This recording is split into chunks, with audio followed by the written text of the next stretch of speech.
Welcome to the channel guys. एक नए main board IPO का नोटिफिकेशन आया है जिसका नाम है Orkla India limited.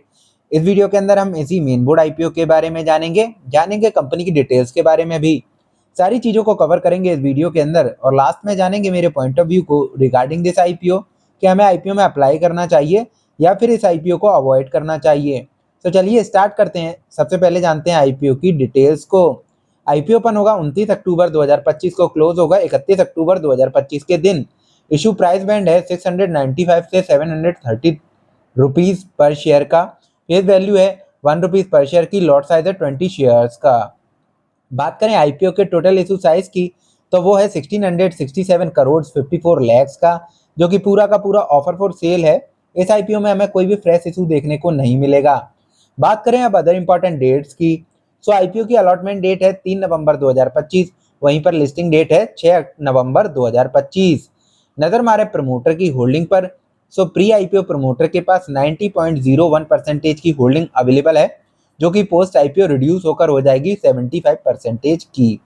So friends, ये हुई आईपीओ की डिटेल्स। चलिए जानते हैं कंपनी की डिटेल्स के बारे में। उसके लिए चलते हैं कंपनी की वेबसाइट पर। सो फ्रेंड्स, ये हम लोग आ चुके हैं कंपनी की वेबसाइट पे।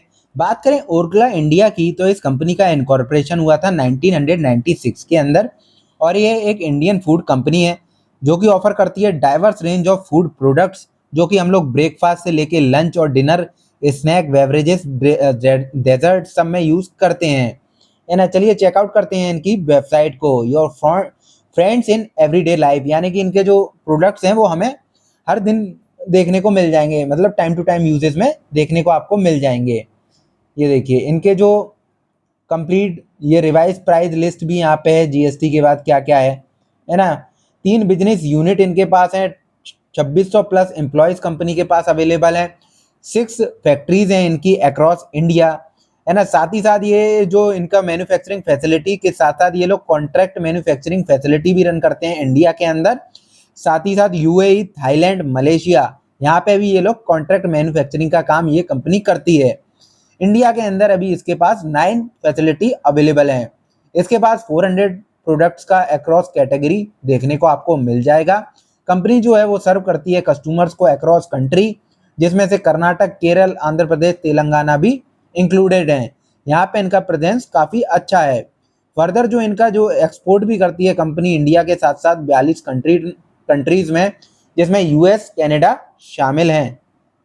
बात करें इनके स्ट्रॉन्ग नेटवर्क डिस्ट्रीब्यूशन की, जिसमें 834 डिस्ट्रीब्यूटर्स हैं और 1800 प्लस सब डिस्ट्रीब्यूटर हैं across 28 states and 6 union territories.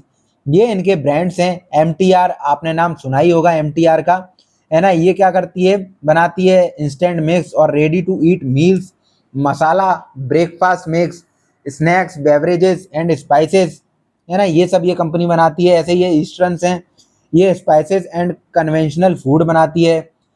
रसोई मैजिक है, लाबना है ना। तो ऐसे ही ये 4 प्रोडक्ट्स को रन करती है, या इनके ब्रांड्स भी आप कह सकते हैं। ये देखिए एमटीआर के ये कुछ हैं, डोसा बैटर है, अक्की रोटी, सांबर पाउडर, है ना। तो ये सारे ये प्रोवाइड करते हैं। ये देखिए विद 100 ईयर्स ओल्ड हिस्ट्री, है ना। और एक आध ब्रांड्स को खोल के चेकआउट कर लेते हैं। रसोई मैजिक को एक बार करते हैं चेकआउट।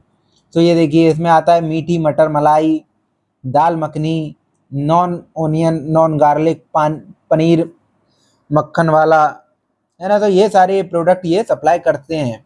और ज़्यादा डिटेल्स के लिए आप लोग वेबसाइट पे चेकआउट कर लीजिएगा। डिस्क्रिप्शन में वीडियो के मैं इसका कंपनी की वेबसाइट का लिंक ऐड कर दूंगा, वहाँ से आप लोग चेकआउट कर लीजिएगा। तो फ्रेंड्स, ये हुई कंपनी की डिटेल। चलिए आइए जानते हैं कंपनी के फाइनेंशियल के बारे में कि कंपनी फाइनेंशियली कैसे परफॉर्म कर रही है। सो फ्रेंड्स, ये लगाए मैंने कंपनी के फाइनेंशियल। यहाँ पर हमने लास्ट 3 ईयर का कंपैरिजन दिखाया हुआ है। सबसे पहले बात करें एसेट की तो मार्च 2025 में कंपनी के पास 3171 करोड़ के एसेट प्रेजेंट है, जो कि लास्ट ईयर से 6% हमें रिड्यूस होते हुए देखने को मिल रहे हैं। बात करें अब रेवेन्यू की तो मार्च 2024 में कंपनी ने 2387 करोड़ का रेवेन्यू जनरेट किया था, जो कि बढ़कर 2455 करोड़ तक पहुंच गया। यहाँ पे हमें फ्लैटिश सा 3% का जंप देखने को मिल रहा है रेवेन्यू में ईयर ऑन ईयर बेसिस पे। वहीं पर बात करें प्रॉफिट आफ्टर टैक्स की तो 226 करोड़ जनरेट किया था कंपनी ने मार्च 2024 में, जो कि बढ़कर मार्च 2025 में 255 करोड़ तक पहुंच गया मार्च 2025 के अंदर। सो यहाँ पे हमें 13% का एक फ्लैटिश सा जंप देखने को मिल रहा है। बात करें वहीं पर बोरोइंग्स की, तो मार्च 2025 में कंपनी के पास फिलहाल में कोई भी बोरोइंग प्रेजेंट नहीं है। लास्ट ईयर जरूर थी 3 करोड़ 77 लाख की बोरोइंग्स, जो कि इस ईयर में इन्हें रिड्यूस करके जीरो कर दी है। सो एक बार नजर मारे ओवरऑल फाइनेंशियल पर, सो हमें यहाँ पर बामुश्किल सिर्फ बोरोइंग्स के ऐसे फिगर्स हैं जो कि हमें ग्रीन में दिखाई दे रहे हैं, अदरवाइज या तो येलोइश हैं या रेडिश हैं। जैसे प्रॉफिट आफ्टर टैक्स में देखें तो 23 से 24 में अच्छा खासा 33% का डिक्लाइन हमें देखने को मिला है प्रॉफिट आफ्टर टैक्स में, जो कि 2025 में भी ये लोग कवर नहीं कर पाए, उस फिगर को ये लोग मैच नहीं करवा पाए हैं। तो यहाँ पे हमें अच्छा खासा रिडक्शन देखने का अंदर मिला है प्रॉफिट आफ्टर टैक्स में।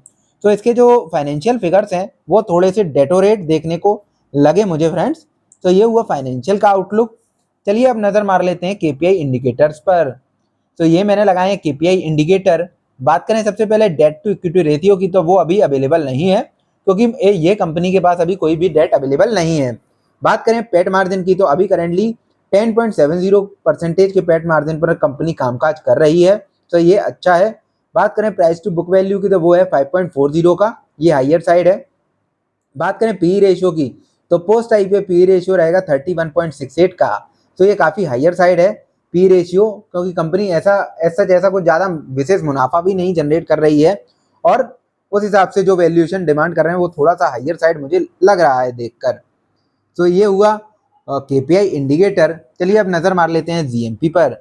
तो फ्रेंड्स अभी जो आईपीओ का जीएमपी है वो 144 रुपीज़ पर ट्रेड करते हुए हमें देखने को मिल रहा है।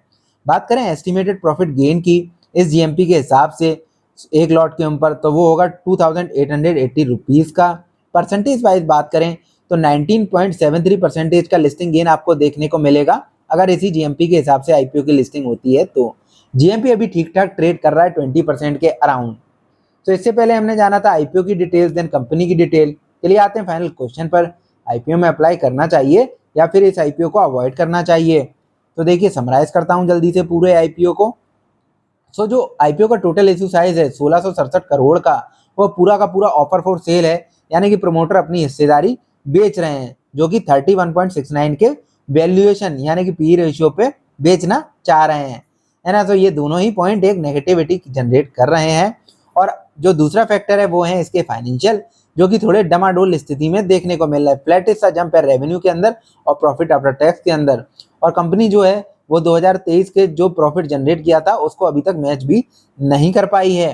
रही बात केपीआई इंडिकेटर्स की, तो एक पी रेशियो अच्छा है, बाकी जो पैरामीटर्स हैं वो थोड़े से गड़बड़ हैं, जैसे कि price to book ratio, price to book value and P ratio. भले ही कंपनी के पास कोई भी डेट अभी फिलहाल में अवेलेबल नहीं है और जीएमपी भी 20% के हिसाब से ट्रेड कर रहा है, पर फिर भी ओवरऑल जो आईपीओ है उसके लिए जो मेरा पॉइंट ऑफ व्यू है वो अवॉइड का है। आप लोग इस आईपीओ को अवॉइड कर सकते हैं फ्रेंड्स, बट ये कोई भी बाय सेल रिकमेंडेशन नहीं है। उसके लिए आपको अपने फाइनेंशियल एडवाइजर या फिर ब्रोकर से एडवाइस लेना रहेगा। ये सिर्फ मेरा पॉइंट ऑफ व्यू है after reading this complete IPO. तो फ्रेंड्स इस वीडियो के अंदर हमने जाना ओरकुला इंडिया मेन बोर्ड आईपीओ के बारे में। So that's all for today guys. Thanks for watching the video. Please like the video and subscribe to the channel. Thank you.